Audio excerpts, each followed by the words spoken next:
রোজার মাস একে বাপ সোয়ালের পাল্লায় পড়ে আমি যেন সুতো সড়ক হয়ে যাচ্ছি। আমার অবস্থা একদম বেগুন পোড়া। আসসালামু আলাইকুম রহমতুল্লাহ। টুক করে চলে আসলাম এই দেখো কিমি নিয়ে। এই সারা রোজা পড়েছে, খুকার বাপ হচ্ছে ডায়েট করতেছে, আর খুকার তো গোশ ছাড়া চলেই না। মাঝখান দিয়ে পড়ে আমি বেগুন পোড়া হয়ে যাচ্ছি। ভালো কথা, বেগুন পোড়ার কথা মনে পড়লো, তাইতে বলে এই বেগুন পোড়াই নিয়ে চলে আসলাম। এগে দুইজনের এই ঠেলাঠেলির মধ্যে আমি মাঝখান দিয়ে পড়ে না খেয়ে শুট করে বেগুন হয়ে যাচ্ছি, বুঝছাও।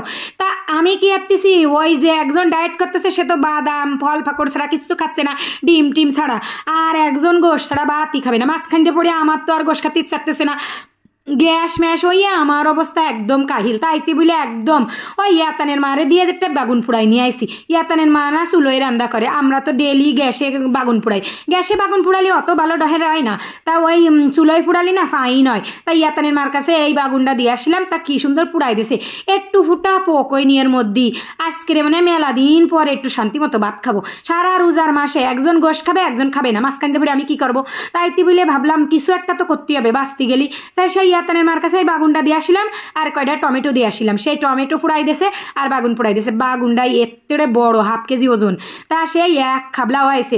ক্যামেরায় মনে হচ্ছে অল্প একটু না, কিন্তু তা আমি কি করলাম, ঘাসিকটে ঝাল পিঁয়াজ, কাঁচা ঝাল আর পিঁয়াজ কুচই নিছি, আবার কটা লজ্জার পাতা দিয়ে দিছি। তোমরা আবার লজ্জা পাইয়ে না, লজ্জার পাতা আবার চেনো তো, দেখতে পাচ্ছি চাও তো কিসির পাতা, ওই তো ধনিয়া পাতা। তা আমি সেই জাল পেঁয়াজ ডলিয়ে নিছি, ওর মধ্যে এক খাবলা শুকনো জাল গুঁড়ো দিয়ে দিলাম। শুকনো জাল বাইজে ওই যে ক্রাশ করে থুইলাম সেই তা, ওর মধ্যে দিয়ে আর একটু শহুরির তেল দিলাম। শহুরির তেল দিয়ে লজ্জার পাতা দিয়ে জাল দিয়ে পেঁয়াজ দিয়ে ডইলে একদম কসলাই বাগুনটারে একদম মাহাই ফেলাই দিলাম। এই বাগুন ভাতটা দেখলি না আমার নাল পড়ে যায়, বুঝছাও।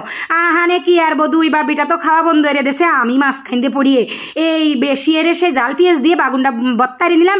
এইবার এই যে কাঁচা জাল আর অল্প একটু ছিল পেঁয়াজ ছিল, তাই দিয়ে ডইলে ওই টমেটোও কিন্তু টমেটোর সাথে জাল ভেজে নিছি, নিয়ে ওইটারেও মাহাচ্ছি। আজকের এই ভত্তা ভর্তি দিয়ে ভাত খাবো, হয় বাঁচবো না হয় মরবো। জালের ঠেলায় হয় মরেই যাবো, না হয় গ্যাসের ঠেলায় মরবো। তাই না হলে মজা করে তৃপ্তি করে একা একা ভাত খাবো। দুনিয়াদারি অন্ধকার হয়ে যাচ্ছে, 1 মাস প্রায় ভাত খাতে পারি না তৃপ্তি সহকারে। তাই ভাবলাম কথা কষি তার নাল পড়ে যাচ্ছে, বুঝছো। তাও আমার দোষ না, ওই যে ভত্তাভর্তি সামনে থাকলে সব বিটি মানুষেরই নাল পড়ে। আজকে মেলা দিন পরে এইসব নিয়ে ভাত খাবো। তা ভাবতে চাও কি এই অল্প কটা ভাত নিচ্ছি? আরে না, ক্যামেরাতে দেখানোর জন্য অল্প কটা নিচ্ছি। আমি কিন্তু আসলে এই কটা ভাত খাইনি, কারণ কি ওজন তো বহুত বেড়ে গেছে। তা অল্প ভাত খালি কি ওজন বাড়ে? আমি খাবলা ভাত খাই, আমার ভালো লাগলেই ভাত খাই, রাগ হলেও ভাত খাই। আমার আল্লাহ যা দিক না দিক মুহি কিন্তু ভালো রুচি দেশে, কোনো কিছু হবে না। রাগ হলেও ভাত খাই, মিজাজ ঠান্ডা থাকলেও ভাত খাই। আমার এত ফাইন লাগে, আল্লাহ যে আমার কোয়ান্তে এত রুচি দেশে, আর কিছু দিক না দিক রুচি নেদারিতে আমার মতো বহুত মানুষ আছে যাদের আল্লাহ রুচি দেশে, কিন্তু খাওয়ার তৌফিক দিইনি, জিনিসপত্র দিইনি। আবার কত মানুষের জিনিসপত্র দিইনি অথচ রুচি দেশে। আমারে আল্লাহ দিলি সবই দেশে। খুকার বাপের যে অ্যাবিলিটি আছে তা দিয়ে মোটামুটি মোটা ভাত মোটা কাপড় পরে আমার চলে। আমার মুহি ভরপুর রুচি দেশে।